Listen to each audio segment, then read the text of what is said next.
அறிஞர் வே. ஆணைமுத்து அவர்களின் 100ஆண்டு நிறைவு விழாவை முன்னிட்டு சென்னை அடையாற்றில் உள்ள முத்தமிழ் பேரவையில் நடைபெற்ற நிகழ்ச்சியில் துணை முதல்வர் உதயநிதி ஸ்டாலின் பங்கேற்று உரையாற்றினார். அந்த காட்சிகளை தற்போது காணலாம். இங்க பக்கத்தில் இருக்கக்கூடிய ஒருவர் உங்களுக்கு தெரியும், கிண்டியில் இருக்கக்கூடியவர் தமிழ்நாட்டுடைய ஆளுநர் ரவின்னு ஒருத்தர் இருக்கின்றார். நம்முடைய நண்பர் தான் அவர். அவர் தேர்தல் பிரச்சாரத்தை ஆரம்பித்து விட்டார். பாசிச பாஜகவுக்கு தேர்தல் பிரச்சாரம் செய்வதாக நினைத்துக் கொண்டு நமக்கு செய்து கொண்டிருக்கிறார். ஒரு 3 நாட்களுக்கு முன்பு ஒரு நிகழ்ச்சிக்கு போய் பேசியிருக்கிறார். தமிழ்நாடு போராடும், தமிழ்நாடு வெல்லும் அப்படின்னு தமிழ்நாட்டுக்கு எங்க போனாலும் இதே குரலாக இருக்கிறது. எந்த செவுத்தை பார்த்தாலும் இதே எழுதி வச்சிருக்கிறீங்களே, யாரை எதிர்த்து போராட போறீங்க அப்படின்னு ஒரு கேள்வியை கேட்டிருக்கிறார். நான் ஏற்கனவே அவருக்கு ஒரு பதில் சொல்லியிருக்கின்றேன். திரு ஆளுநர் ரவி அவர்களே, உங்களோடு தான் தமிழ்நாடு போராடும், உங்களை வென்று காட்டுவோம். இன்றைக்கு ஆளுநர் திரு ரவி அவர்கள் பேசும்போது குறிப்பிட்டு பேசுறார்.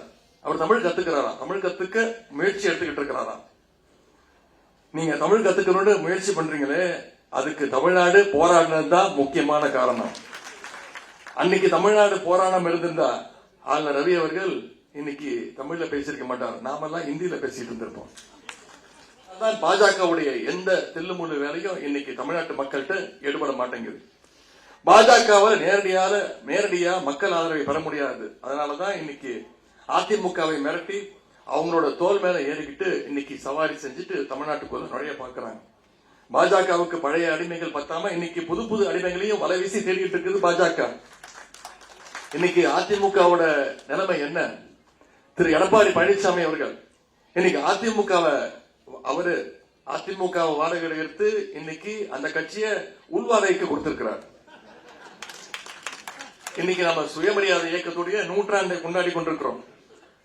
ஆனா திரு எடப்பாடி பழனிசாமி அவர்களுக்கு சுயமரியாதைனா என்னன்னு கூட தெரியாது. கார் மாறி போனா கூட பரவாயில்ல, விழுகிற காலையும் மாத்தி விழுறவர் தான் திரு எடப்பாடி பழனிசாமி அவர்கள். தந்தை பெரியார் அவர்கள் கொள்கையற்ற ஒரு இளைஞர் கூட்டம் இப்பொழுது உருவாகி இருக்கிறாங்க. அவங்கள கொள்கை மயப்படுத்த வேண்டிய பொறுப்பு எல்லாரையும் விட நமக்கு அதிகமாக இருக்கின்றது. சுற்றுப்பயணம் செல்கின்றேன், இளைஞர்களை சந்திக்கின்றேன், இளைஞரணி சந்திக்கின்றேன், கழகத்தினை சந்திக்கின்றேன், அவங்களோட புகைப்படம் எடுத்துக்கின்றேன். ஆர்வ மிகுதியில் அத்தனை பேரும் என்னோட புகைப்படம் எடுத்துக்கும் போது செல்ஃபி எடுத்துக்க முயற்சி செய்வாங்க. அப்ப நான் அவங்ககிட்ட சொல்லுவேன், தம்பிங்களா, நமக்கு செல்ஃபி முக்கியம் கிடையாது, செல்ஃபி விட முக்கியம் செல்ஃப் ரெஸ்பெக்ட் அப்படின்னு சொல்லுவேன். அதுதான் தந்தை பெரியார் பேரறிஞர் அண்ணா கலைஞர் நமக்கு கற்றுக் கொடுத்த பாடம். பிளே ஸ்டோர் மற்றும் ஆப் ஸ்டோரில் இருந்து பாலிமர் செயலியை QR கோடு மூலம் பதிவிறக்கம் செய்யுங்கள். செய்திகளை உடனுக்குடன் பெறுங்கள்.